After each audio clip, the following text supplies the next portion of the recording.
Bellator London is happening, and I've got one man who's signed a new deal. Happy days, and Yeah, you've got yourself fighting the card. You're fighting Jonathan Bosuku. Is it? I think it's pronounced. Was it called Bosuku? Yeah, something like that. yeah, we'll go Bosuku. Well, signing the new deal, that all came through. Was it a simple thing getting done? Was it a simple deal? Did no bumps or anything like that? There's no bumps, I handle business in Birmingham, and came to me and they was like, "One off your new contract," so I couldn't complain. You know what I mean? More money, more fights, and yeah, they offered me a London card as well, so couldn't complain. And I got to say, when I saw that, when I watched the knockout, I did think to myself, obviously the word around Fabian's got a good power, he's got the knockout power, and Yeah. he's got good stand up, and you went, yeah, I've got good stand up, but hold my beer, come down and lie down, I'm gonna knock you out on my back. That's the power I'm possession. I'm saying. Did obviously it's a weird one to train. Obviously, you see it in fights. A lot of people do Yeah. get the up kicks, and it's a rarity. But must have felt good getting a random up kick like that. Yeah, it's good. You don't really see the stuff like that, like obviously he was stupid for stepping back in for the other two times, so more fool him than me. More fool he, him than me, he must have thought, I know, he's got it once. Look, they hardly ever land a second time. Lightning doesn't strike twice. And he just. And it, he must have thought, you know what?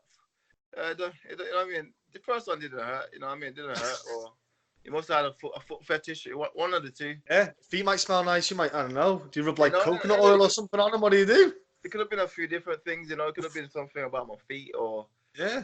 it could have been something. There you go. It's another medium stream. There's another stream there for you of earnings. You know what I mean? You could like get those little webcams going. Fabian's feet. There you And go. selling pictures of my feet. It could happen, folks. You never know. You So never know. the the fight you got coming up, that everyone's in your gym. You've got obviously Leon has got a fight announced against RDA, which is a beautiful. Finally, I think it's nice to get someone like that. You've got Michael Eunice fighting Thomas Robertson, who was just fighting for the title in Cage Warriors. Yeah. Going up your place, man. But I was speaking to Michael Eunice, and he was saying that I mentioned about the whole middleweights. It's rare that you get the amount of guys in your close to your weight classes, in higher weight classes. Yeah. Usually, it's quite rare to find gyms with a plethora of options, and you've got southpaws and everything. It's a mixture of every kind of style. You're quite lucky at gym in that way as well. But man, it's working so well. You guys, your gym is going right up in people's estimations, and you're killing it, really. Yeah, we got a lot of guys, I believe we got like guys in like pretty much all the top promotions, Bellator, UFC, Cage Warriors and other promotions, so a lot of middleweights, a lot of welterweights as well. And you got me and my brother and Tom, who's a southpaw. So we got a good mix down there. I believe our gym is the best gym in the UK. I honestly believe that. We've got the most well-rounded fighters there. So we're doing good. We're doing good down there in Birmingham. I know you are, and do you know what? It's nice. I think Cage Warriors are going back to Birmingham. Obviously, Leon's trying to push for the UFC to go to Birmingham, and it's nice to see. And I think Bellator will obviously reach it, and it's just nice to see like the Birmingham's getting recognised for the talent that they got there, because it's stacked at the moment. It's absolutely. It's just it's a wave. It's a wave of kind of momentum, and it's just nice seeing all of you kind of working each other to get the best out of each other. Even though you're all similar weight classes, and in a way, you don't look at each other as an opponent. You look at each other as a family, just because you want everyone to do well. And it's nice to see that, because you could easily sit there and go, "Oh no, but I'll be fighting him maybe next week." But there's nothing like that. You can just see the unity and the kind of camaraderie that you all have. Yeah. I mean, no one's looking at each other as competition. We all try our best to better each other so we can give each other tougher sessions. You know what I mean? Because the better I am, the better work I can give my brother, the better work I can give Mike, Eunice, and Tom, which is going to improve them to beat their competition. So we don't look at each other as we need to look out for each other and think fucking we might fight each other. That's not the case. We got a solid team down here, solid family, and everyone's trying to push each other to achieve what we're all trying to achieve, which is gold belts and big checks. Yeah, that is the ultimate goal. And so, outside of the fight game, because as much as we love it, you can't do it 24/7 because it would just wear you down. Yeah. What's Fabian's downtime? What do you do, man, when you get like a night free or a day free to do nothing? What's your ultimate thing to do? My ultimate thing is to do nothing. I'm always fucking tired. When it's my off day, I'm knackered, so I can't do nothing, you know. But I got kids, you know. I don't know if you can hear one of them in the background. He's screaming his head off. It's okay. But, you know what I mean? But I got kids. I got a son and a daughter. Oh, how old are they? You know, so I like to relax with them guys and go out and try to do a few activities, you know. But the young kids. Well, what ages are they now? They're 9 months. Coming up to 9 months now. Ooh, yeah, they're young now. Oh gosh. Oh, have you noticed when? Because I haven't got a little one. Well, he is little. He's always going to be little. He's 9. Yeah. He's 9 years old. But how crazy is it when you first had the kid? All you talked about was the poo consistency and the smell and the colour. And it. I kind of proud as well when it was happening. I was like giving him high five and everything. Yeah, it's crazy. I remember one time I was cleaning my son, and like I must have bent his leg back. Then an amateur mistake that was, and he just sprayed poo like all over me. It was the worst. I was like, fuck it, it was everywhere. It's funny, yeah. When I just like pick him up, pat him on the back, and I'm just like, "What is? Oh, you haven't. Yeah, you've just covered. If you weren't my son, I would beat you to a pulp." I'm like, oh, damn it. No, but it's life. It's the best feeling in the world, you know. So yeah, how it is because like the little ones, they'll just the little one be asleep doing nothing, but you just watch them. You're like, this is amazing. They're amazing. And you sit there and like now in hindsight, I'm thinking they're just goddamn sleeping. They're not doing anything. They're not doing anything impressive. They're not writing down ancient scriptures and translating them into English or something. They're just sitting there like fast asleep, doing nothing. You're like, these are amazing. But mate, make the most of it when they're not talking and when they're sleeping. That's the best time, man. Because my little one doesn't stop talking. I'm just like, oh yeah. I'm like, oh yeah. He's like, he comes in like 6:30 in the morning, and it's like, "Hey, how's it going? Woo!" And I'm like, just give me 20 more minutes. Just 20 more minutes. Just please give me 20 more minutes. So full of energy. Oh man, it's great though. It's the best feeling. Obviously, Daddy's Day. It's the Father's Day. So, first Father's Day for you. Yeah, first one. First of many. Yeah. Oh man. So, how is fatherhood kind of changed, or has it maybe you approach the fight game in a different mindset? Because now you're feeding for your kids. Do you know what I mean? Like you're putting food on the table now. Yeah, it's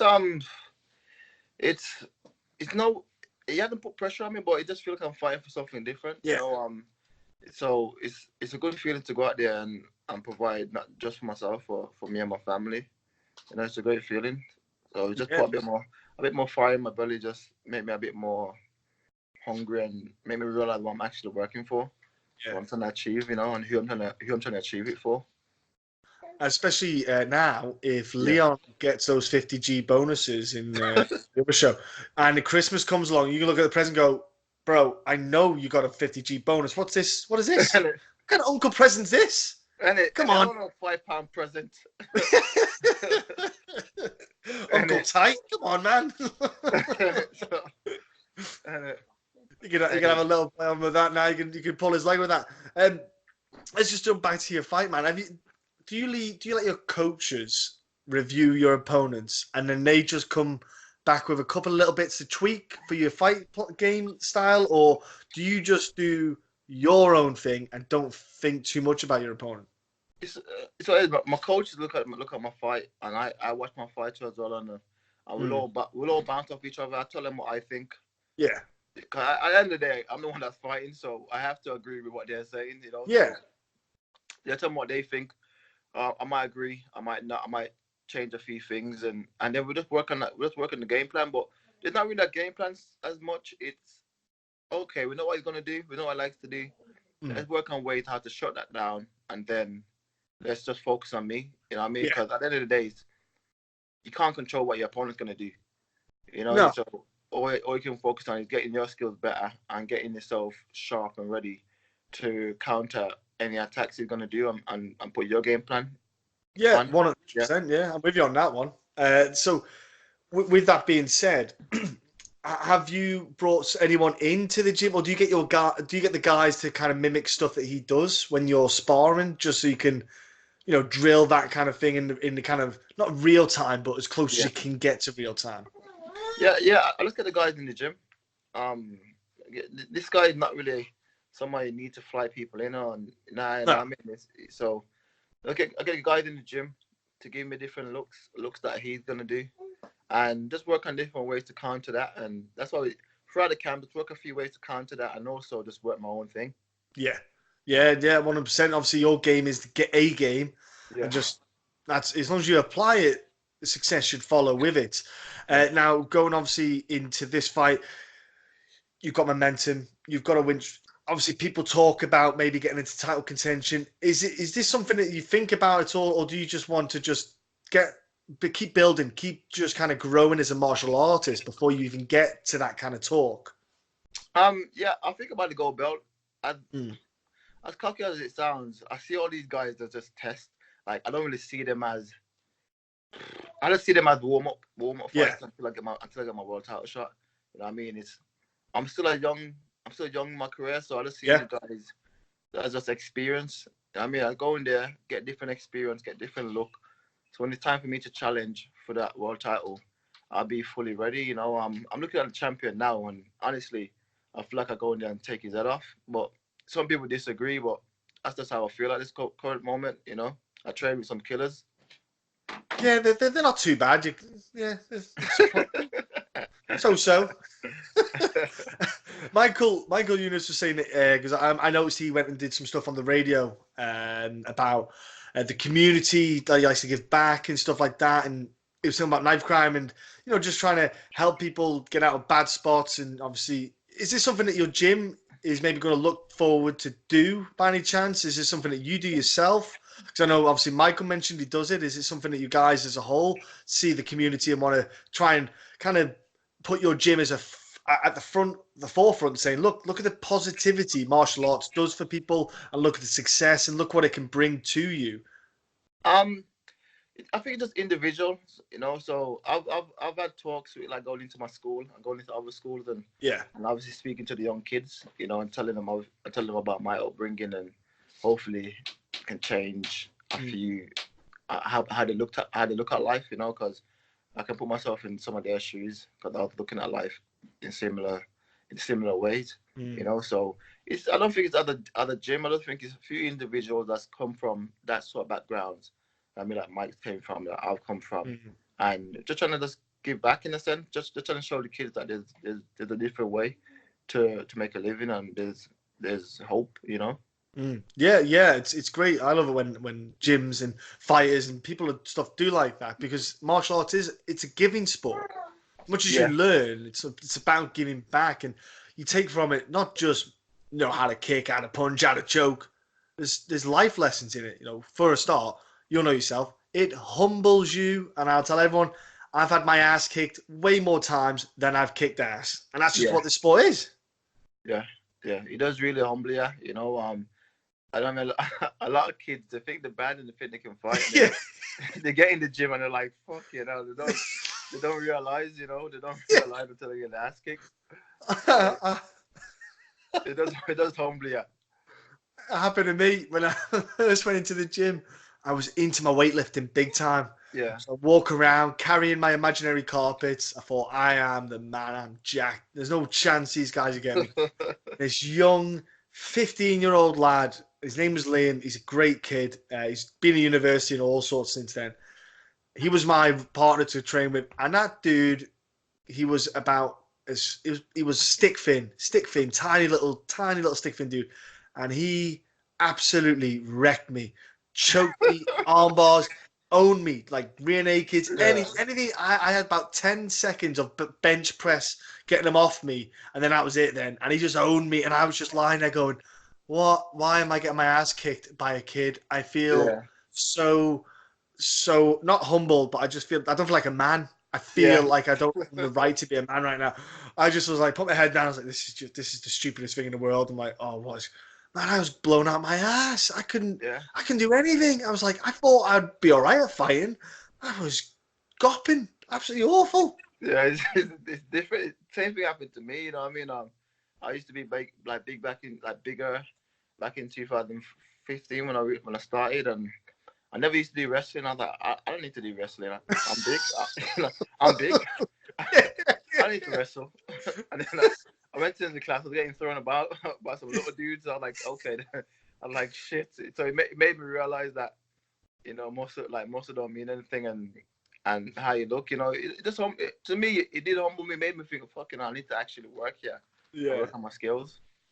It's good though, man. It's great. I love just the way martial arts is, and obviously you guys as a whole are just kicking ass on the scene, man. It's beautiful to watch it because obviously, you know, they had the hype of the SBG gym, and you know, it kind of went and evaporated pretty quick. But man, Renegade it's just flourishing all the time. I just don't see the momentum stopping as well. Do you know what I mean? I just kind of look there and I see there's not one person spearheading. There's just multiple faces just all over the shop, man. And obviously Bellator are going to showcase yourself, Sky Sports. For anyone listening to this, you can tune in to watch on Sky Sports. But before I let you go, I mean, can you let people know your social media, my friend, so people can jump on and give you a follow? Yeah, my social media, my Instagram is Fabian_Edwards MMA. My Twitter is Fabian Edwards 24. So anyone want to keep up with with my fight week, because it's fight week tomorrow. I'm fighting next Saturday. Anyone want to keep up, just follow me on there and stay tuned. And what about sponsors who help you out? Because obviously they are a huge part of every fight camp. I got a few sponsors, but I can't think off the top of my head. I got too much. I got too many. I don't leave no one out. So I'll just tag him when the video come out, anyways. That's good. That's good. You got a lot of sponsors because, hey, mate, as you know, fight camps aren't cheap, and those people are huge. They're the unsung heroes, as I like to call them in MMA. Yeah. And obviously, give a shout out to not just your gym, but just people who help you out in fight camps and people who, you know, support you along the way to get you to where you are right now. Yeah, that's it. You know, like a lot of people don't understand. They just see you as the product, but there's so much that go into you. There's so many people that invest their time and money and everything to get you to where you are, you know. So obviously everyone knows, give thanks. And next week we go 8-0, you know, due to everyone's work. It's going to be awesome, folks. Tune in. Again, Fabian, thanks so much for your time. It's been a pleasure, man. Enjoy your fight. Thanks for having me. Speak soon.